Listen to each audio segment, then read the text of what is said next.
I found it absolutely fascinating, even as a child. Many people are disgusted by it or feel bad about this topic. I'm talking about our brain, the control center of our body. In this video, I would like to give you a few facts about this important organ.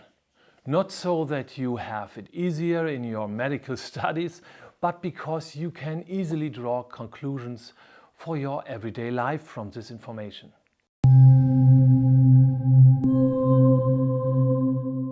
In my previous book, Mentis, die Evolution des Sein, from 2010, I dedicated an entire chapter to the brain.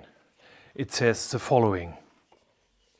No machine ever built by man comes close to the capabilities of the human brain. 100 billion nerve cells, so-called neurons, form the basis for its function. Each neuron has between 100 and 10,000 connections, so-called synapses, to other nerve cells.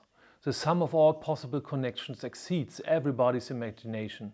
It is larger than the number of all atoms in our universe. You can easily imagine that a single-celled being doesn't need any real central control. But as structures become more complex, it becomes more important that everything is monitored and works well together. This is how the brain has developed over time, and today it is shaped like an onion in form of a bowl. These shells are built on each other, and at a certain level the brain divides into two hemispheres, two sides. What is needed to control the body? Clearly the information about the state of the organism or the body must be routed to the brain, and control signals and example commands must be routed away from the brain. In technical terms, ascending and descending nerve pathways are used. The ascending pathways provide information to the brain, and the descending pathways control the body. The exact designation of the individual brain regions is not really important for us. Everyone knows the spiral cord, the brainstem, as a part that developed first. This is where most of the reflexes are located, since they really require very fast reactions. Then the midbrain develops, and finally the cerebral cortex with its two hemispheres. When comparing the ascending and the descending orbits, something suddenly strikes you.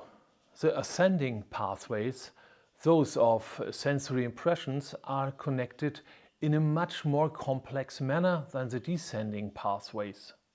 In addition, there seem to be a lot more connections here, and the nodes of the descending nerves are located much deeper in the brainstem or the spiral cord.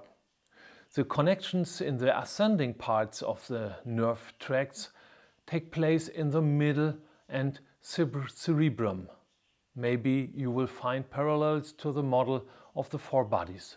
Where do you think is the seat of the subconscious, and where that of the consciousness?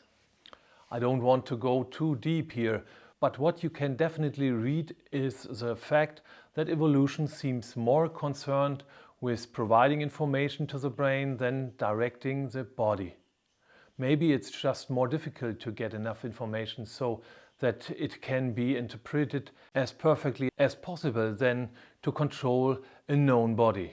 However, it should not be neglected that the body is naturally also controlled by its hormonal system. However, by measuring the blood flow in the brain, we can read exactly which areas of the brain are particularly active during which activities and are therefore particularly well supplied with blood. In this way, science can observe which brain area is responsible for which activity. And by staining brain tissue, the nerve tracts can actually be made visible. These two methods show the seat of the subconscious and thereby indirectly prove the application of the model of the four bodies. If you don't know the videos yet, I'll link them to you under the video. Now, you just have to understand why we often talk about the brainwaves in connection with the brain. I try to put it simply. This is because the neurons, the brain cells, transmit their signals in electric-chemical ways. They are connected to each other with so-called dendrites and axons.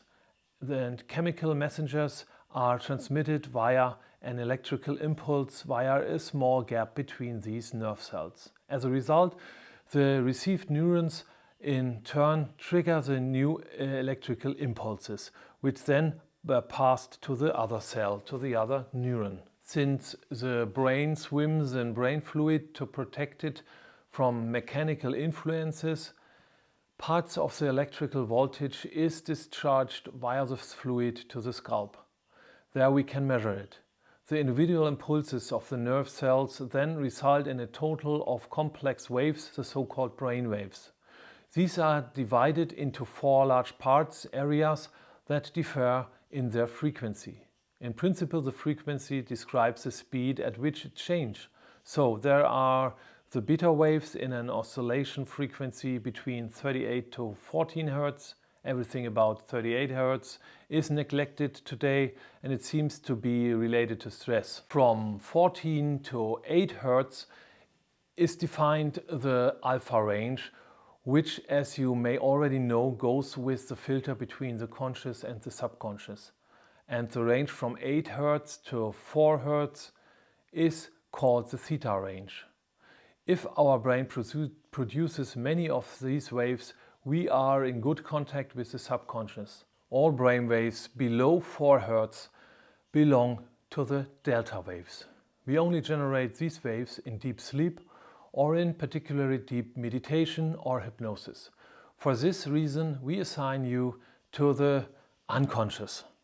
If you now realize that everything is somehow connected, then you have understood something and definitely enjoyed this video.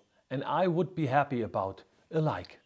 If you also want to see the other videos and don't want to miss anything, then subscribe to this channel. The whole thing doesn't cost you a cent. Of course, and has a big effect of the YouTube algorithm.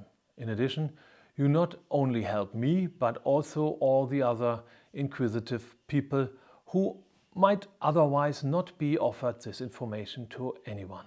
In this sense, all the best, and until next video.